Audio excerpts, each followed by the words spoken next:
I like it hard.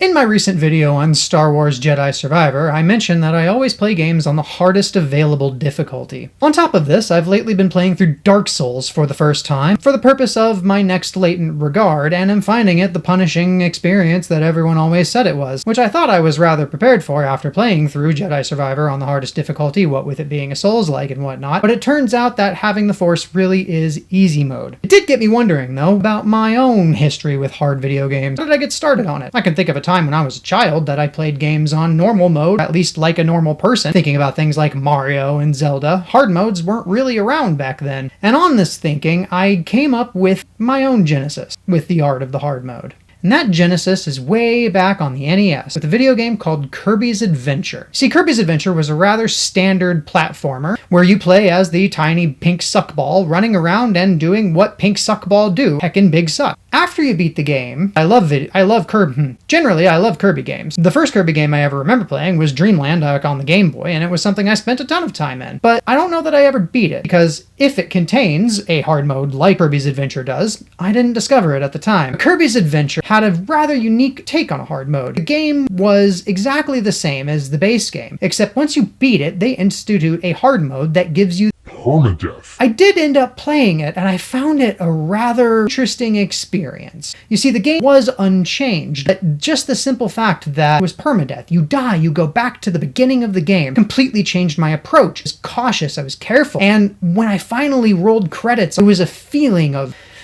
extreme joy, cathartic release that I am not sure I have experienced in a way that would keep this okay for children to watch.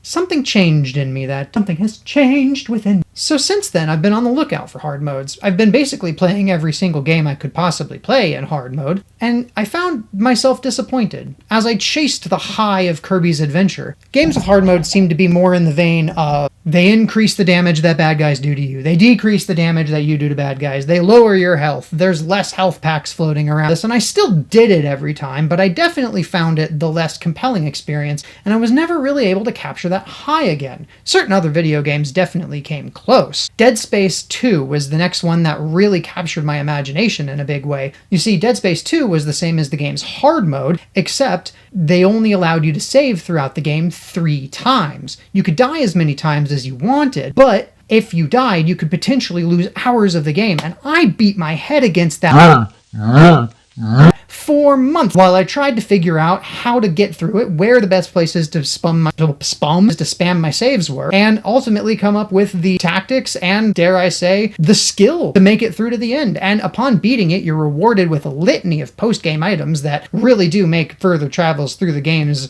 far more cathartic.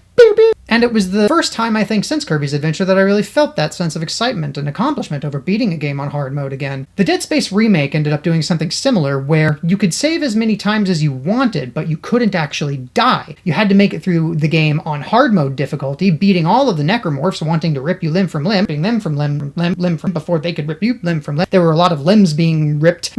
But if you died, your save reverted to a regular hard mode save, meaning that you could make it through to the end of the game and be killed by a single necromorph just before you enter the final boss battle and have to go all the way back to the beginning if you wanted to actually accomplish it. Not saying that happened to me, but it definitely happened to me. Once again, you're rewarded with a litany of in-game items that you could use in future playthroughs to make the game easier, including better armor and upgraded plasma cutter, but both of them still had one major problem that is also shared by what is probably my favorite hard mode I have played in any game ever, which is an award that I have to give to the third in the Arkham trilogy, Batman Arkham Knight. Batman Arkham Knight refined the counter-based combat system of Batman Arkham Asylum and Batman Arkham City to the point where flowing combos and using gadgets was as smooth and as fun as it ever had been. Nightmare Mode added the added complication of taking away all of the on-screen prompts for your blocks and counters so that you had to do everything you had spent previous hard mode of the game, in my case, doing based on on-screen prompts and counters, buttons appearing above the head. Now you had to do it based solely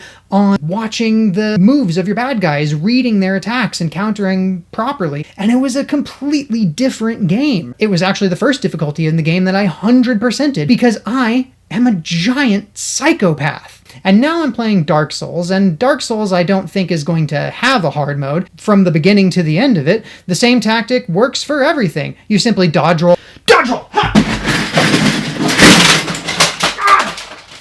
and stab things in the butt before they can flail about and kill you, and frankly, I don't see how a hard mode could really improve on that. I am really enjoying it though, especially over what Jedi Survivor did, where the bad guys dealt more damage and you dealt less damage and turned your lightsaber into a balloon sword. But one thing even my favorite hard modes seem to have in common is that they force you to beat the game at least once before you can even attempt them. That I find troublesome. I would much rather have the hardest difficulty on a game available right off the jump, because I am a masochist and I really want to hurt myself as much as possible from the get-go. It's the only way I can feel any joy anymore, so being good at video games is one of the few things that I've got going for me. Ultimately, my favorite hard modes are hard modes that take the base game and don't fundamentally change it, but maybe just tweak one little thing that recontextualizes the entire game. It's really what I look for in a great hard mode. So my question to you is, what hard modes can you think of in games that approach it this way, that change the one small detail, that completely recontextualizes the game, and perhaps one that I haven't played yet that I could do for a future latent regard? What hard mode experiences have made you sit back and go, damn, I like it hard?